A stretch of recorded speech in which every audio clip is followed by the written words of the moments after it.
नमस्कार दोस्तों, मैं हूं मानव सिन्हा और आप देख रहे हैं एक ऐसा टीवी शो जो आपके सारे ऑटोमोटिव नीड्स को फुलफिल करता है। जी हाँ, you're watching the Times Drive show. Now just like every time, this time as well, there's a lot of action packed into this episode. So without any further ado, let's get straight to the action and take a look at what's coming your way over the next half an hour. शुरुआत करेंगे Reno की duster से। जी हाँ, the iconic SUV has made a comeback into the Indian market and we are nothing but excited for it. साथ ही में लेकर चलेंगे आपको टेस्ट ड्राइव पर नई टाटा पंच की और जानेंगे क्या है खास, क्या है नया, and we'll also take a closer look at the Bajaj Chetak C2501, which is their new electric scooter for the Indian market. तो जैसा कि आपने देखा, काफ़ी कुछ आ रहा है आपकी ओर और हाँ, आज हमारे साथ है Toyota Innova Hi-Cross that's giving us company today for this episode. Now the Toyota Innova is arguably one of the most iconic nameplates in the Indian market. But there is also another nameplate that's been absent from our market for a while. मैं बात कर रहा हूँ Reno की duster की। कई साल से ये डस्टर एसयूवी हमारे मार्केट में अवेलेबल नहीं रही है, but all of that is set to change because Renault ने नई डस्टर को इंडिया में शोकेस कर दिया है। जल्दी से देखते हैं क्या है नया, क्या है खास। Up next. Hello my dear viewers, welcome back to Time Drive and today we have with us is the all new Duster and it's back after a long wait. Renault ने इसको अनवील करा है, price announce नहीं करे हैं, गाड़ी में design में क्या तब्दीलियां हुई हैं, what are the new features that Renault is giving in this new Duster, inside cabin feel कैसा है, ओवरऑल क्या डिटेल्स हैं, कुछ नंबर्स की बात करेंगे, इंजन ऑप्शंस क्या आपको इसमें मिलने वाले हैं, सबकी बात करने वाला हूं मैं आपसे इस वीडियो में।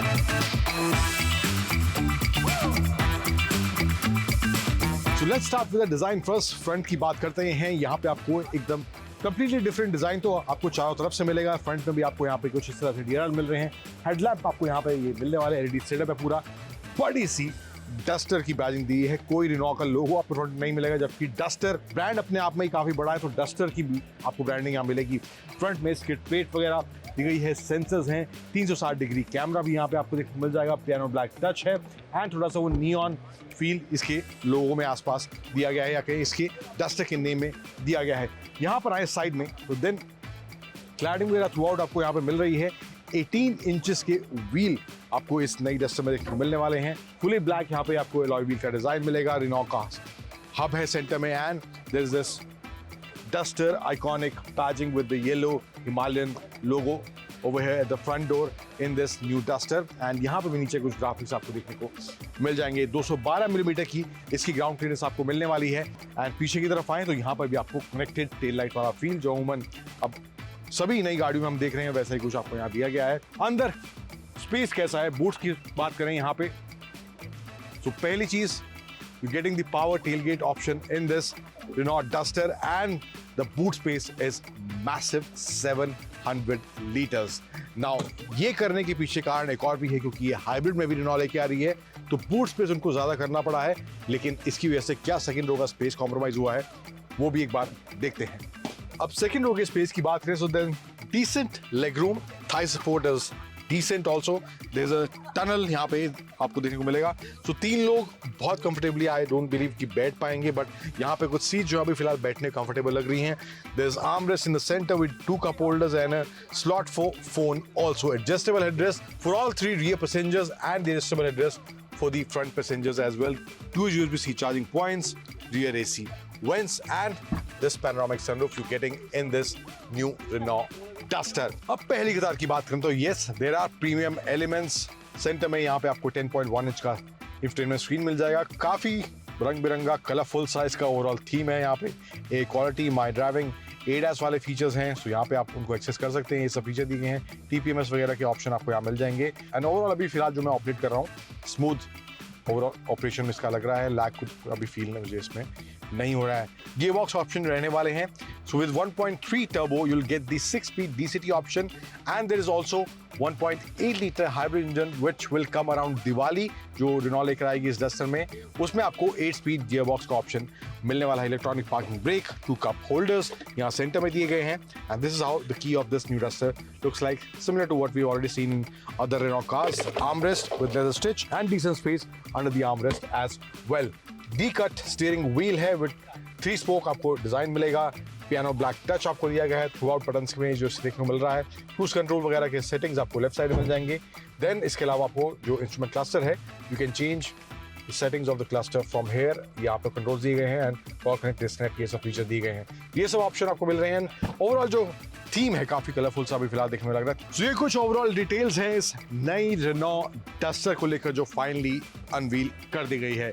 कीमत जो है मार्च के मिड में इसकी कीमत अनाउंस करी जाएगी एंड जो प्री बुकिंग अमाउंट है 21,000 की अमाउंट को देकर आप इस गाड़ी को बुक अभी फिलहाल कर सकते हैं। So that was the Renault Duster for you. Very exciting things on the board, but their stretched out launch plans is something that I'm concerned about. Let's hope that momentum stays on their side. But now it's time to go from one SUV to the other, and I'm talking about the Tata Punch. हाल ही में Tata Punch को एक exhaustive facelift मिला है। हम उसको लेकर चलेंगे test drive पे up next to find out कि क्या ये changes एक already proven package को better बनाते हैं या नहीं। When the Tata Punch was launched in Indian market, it kick-started a completely new segment, and the Punch has been a very important product for Tata. If you look at its sales number since its launch, it has consistently held the #1 spot and has been a crucial vehicle for Tata. However, in 2025, its sales started declining a bit, and due to this, Tata began working on a facelift version for the Punch.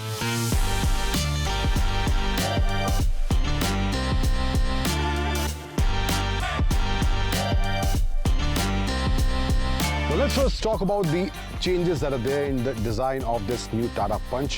तो सामने ही front and he आपको एकदम बदला हुआ नया fresh देखने को मिलेगा। चाहे DRL सेक्शन की बात हो, यहाँ पर पियानो ब्लैक फिनिश दी गई है एंड यहाँ हेडलैम्प का क्लस्टर है ये भी चेंज हो गया है, बिल्कुल बदल गया है। बम्पर का डिज़ाइन भी नया है। यहाँ पे आपको 360 डिग्री कैमरा वगैरह देखने को मिलेगा एंड यहाँ पे अगेन बॉडी कलर कॉम्बिनेशन है, ब्लैक है। Then there is some silver accent in the front bumper as well. The front design is new, is fresh in this new Tata Punch. Moving towards the side, wheel size जो है वो 16 inch का है, 195 section का। alloy wheels का design बदल गया है एंड यहाँ पर कुछ थोड़ा सा डिफरेंट टाटा ने इन टर्म्स ऑफ alloy डिज़ाइन किया है। आप देखेंगे वो लाइन्स दी हुई हैं सेपरेट। टाटा का कहना है कि वो स्ट्रेंथ बढ़ाने के लिए अलॉय की कुछ इस तरह से ये डिज़ाइन दिया गया है। एंड पीछे की तरफ आए तो टेल सेक्शन जो है यहाँ पर भी आपको चेंजेस देखने को मिलेंगे। कनेक्टेड लाइट जो है अब यहाँ पे दी गई है। ऑल्दो ब्रेक लाइट जो है इसकी पूरी लिट नहीं होती है, सेंटर सेक्शन लिट होता है और साइड के सेक्शन लिट होते हैं, पूरा लिट नहीं होता है। लेकिन अगर आप लाइट ऑन कर रहे हैं, गाड़ी ऑन कर रहे हैं, तो उस टाइम पे आपको पूरा कनेक्टेड टेल यहाँ पर लिट देखने को मिलेगा। पंच की बैजिंग है और जो नया एडिशन हुआ है in terms of engine, that is the turbo engine that you are getting in this new Tata पंच।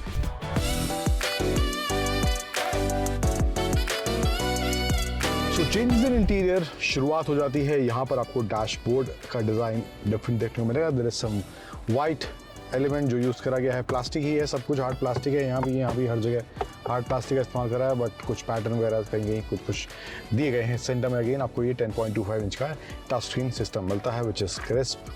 जो ऑपरेशन है वो भी स्मूथ है, कोई लैग वगैरह फील नहीं होता है एंड कोई ग्लिचेस वगैरह भी अभी तक मेरे को फिलहाल 2 घंटे के आसपास मैंने गाड़ी चलाई है तो अभी कुछ ग्लिचेस मेरे को इसमें देखने को नहीं मिले हैं। Apple CarPlay, Android auto, wireless मिलता है। स्टीयरिंग जिसकी यहाँ पे आपको नया मिल रहा है, 2 स्पोक स्टीयरिंग व्हील जो टाटा की और गाड़ियों में भी आता है। अब जो अपडेट्स आए हैं लेकिन यहाँ पर भी नया आपको दिया गया है। This centre panel is also new, again gloss black piano black finish में है। फिंगरप्रिंट मैग्नेट है बट कुछ ऐसा ही अब सिस्टम यहाँ पे है। एंड जो टर्बो वाला वेरिएंट है उसके साथ आपको 6 स्पीड गियर बॉक्स यहाँ पर इसमें मिल रहा है एंड यहाँ पर आपको मिलता है IRVM जो है ऑटो डिमिंग फीचर के साथ भी इसमें अपने ऐड करा गया है। इंस्ट्रूमेंट क्लस्टर जो है वो भी थोड़ा ग्राफिक्स वाइज आपको डिफरेंट देखने को मिल रहा है, डिजिटल है एंड यहाँ पे कुछ ये फील आपको इसमें दी गई है। ओवरऑल मेन चेंजेस कुछ मोटे मोटे ये हैं और ऑल्सो एम्बिएंट लाइटिंग वगैरह भी यहाँ पर इसमें ऐड कर दी गई है।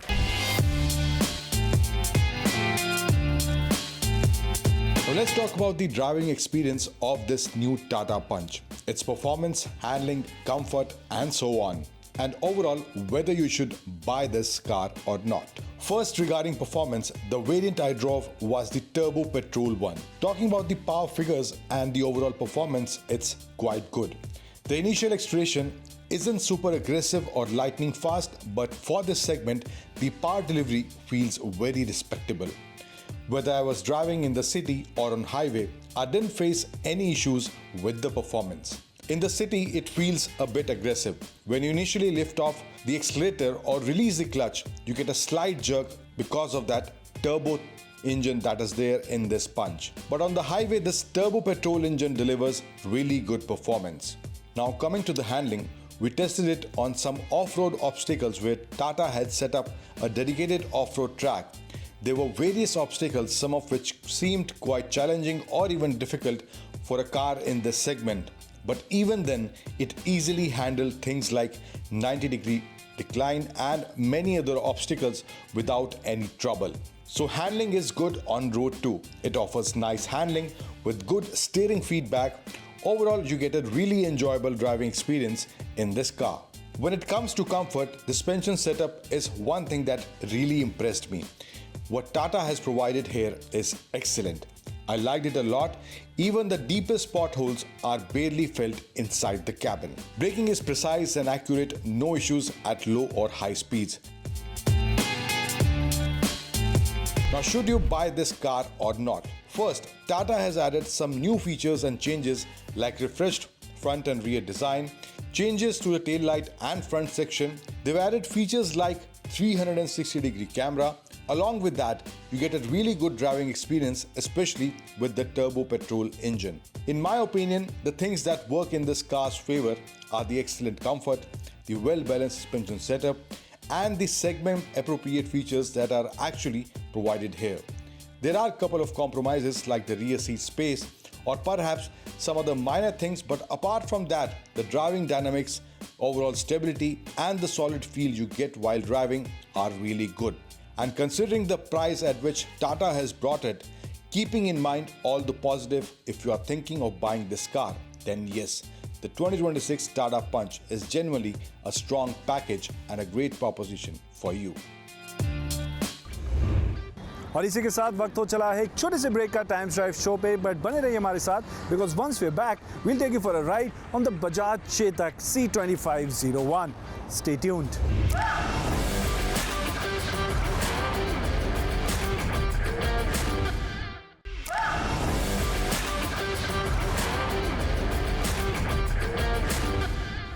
Welcome back. मैं हूं मानव सिन्हा, आप देख रहे हैं द टाइम्स ड्राइव शो और आज हमारे साथ है टोयोटा इनोवा हाई क्रॉस. अब बात करते हैं हमारी अगली स्टोरी की, जो है बजाज चेतक C2501 के बारे में. Now this is the new electric scooter from the house of Bajaj which comes in at a more aggressive price tag. But have they compromised on any of the values that the Chetak is known for with this new electric scooter? Well, let's find out next. From Hero to TVS and now Bajaj, all three major two-wheeler brands in the Indian market are gearing up to serve the new consumer, the new generation of the country. I'm talking about the Gen Z generation. Hero has Vida VX2 in their lineup, TVS has Orbiter, and now Bajaj has Chetak C25 for this new generation. अब scooter का जो overall aesthetic है similar है चेतक का जो और lineup है या और वेरिएंट्स है उनसे आपको मिलता जुलता ही लगेगा, लेकिन काफ़ी कुछ नया इस नई चेतक C2501 में बजाज ऑफर कर रही है.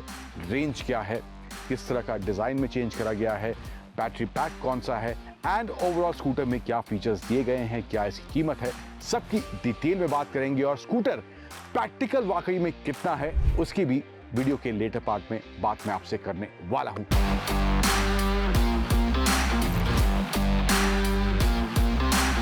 अब क्या डिज़ाइन में ऑफर करा गया है, कि क्या फीचर्स हैं इसमें, क्या ओवरऑल इसकी रेंज वगैरह है.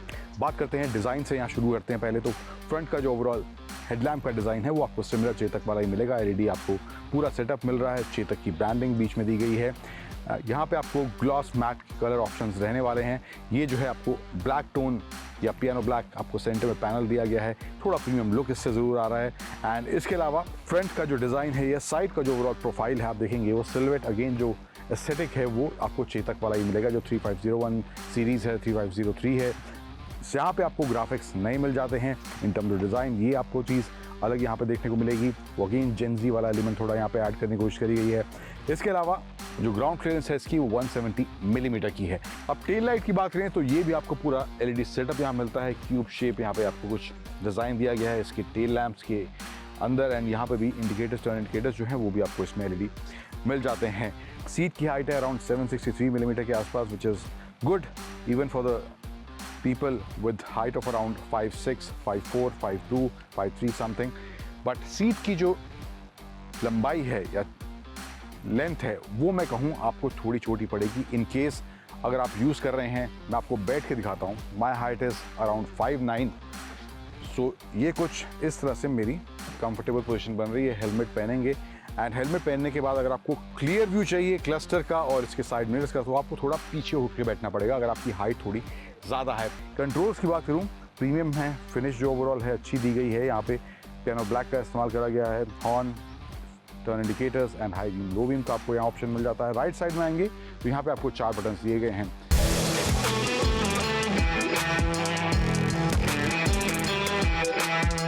Now coming to the ride and handling, one aspect that I really liked is the maneuverability. The scooter is very easy to manage whether you are riding through narrow roads, stuck in tight spaces, or making frequent back-to-back turns in the city. This scooter won't trouble you. It's easy to handle in such situations. Even riders of shorter height around 5'3", 5'4", whether male or female will be able to manage this scooter comfortably. Talking about the hardware and suspension setup, you do feel a certain stiffness in the suspension. One thing that helps with the comfort is the seat cushioning. Even though the suspension feels stiff, the well-cushioned seat provides some level of comfort. Talking about the braking, the performance is precise and predictable. You get a disc brake at the front and a drum brake at the rear. I didn't face any issues with the braking. Considering the speed the scooter operates at, the braking setup feels adequate. Now looking at the Chetak C25 as an overall package, it's clear that Bajaj has a very specific target customer in mind with this scooter. If you are expecting a fast or performance-oriented electric scooter, this is not the one for you. But if you want a well-designed scooter with decent city-focused performance and you don't need over-the-top features, this could work for you. The feature list is decent and some additional features are available as a part of Tech Pack such as Hill Hold and Guide Me Home lights, which you can opt for by paying an extra 3,000 rupees. Overall, there are few areas where the scooter works in its favor. Its maneuverability, ease of management, design, seat comfort and pricing. At an ex-showroom price of 91,399 rupees, what Bajaj is offering with this scooter makes it a decent package under certain conditions, especially for city usage. For urban commuting, this new Chetak can definitely be a suitable option. और इसी के साथ आज के लिए हमारा समय आपके साथ यहीं समाप्त होता है। उम्मीद है आपको हमारा एपिसोड पसंद आया होगा। अगर कुछ कहना चाहते हैं, कुछ बताना चाहते हैं या हमारी टीम के साथ जुड़ना चाहते हैं तो टाइम्स ड्राइव के सोशल मीडिया हैंडल्स पर हमारे साथ ज़रूर जुड़े। And if you are planning to buy a new car, a new motorcycle और a new scooter, make sure you visit timesdrive.in because that is where you'll find all the necessary information to make an informed purchase. That's about all for today. I'll catch you same time next week only on the Times Drive Show. Wrong side driving India में ये एक बहुत बड़ी problem है। हर घंटे किसी न किसी की डेथ होती है कहीं ना कहीं इंडिया में, जस्ट बिकॉज कोई ना कोई गाड़ी या अपनी बाइक रॉन्ग साइड चला रहा होता है। अब रॉन्ग साइड गाड़ी या बाइक क्यों चलाते हैं? It's quite simple. किसी को अपना टाइम ज़्यादा बचाना होता है, किसी को थोड़ा बहुत फ्यूल बचाना होता है, बट इनमें से कोई सा भी रीज़न इतना बड़ा नहीं है, इतना जस्टिफाइड नहीं है कि आप अपनी या किसी और की जान को खतरे में डालें। That is why we at Times Drive take a break from regular programming to bring you this message. Next time you feel the urge to take that shortcut and drive on the wrong side of the road, don't. Break the habit and stick to driving on the right side of the road.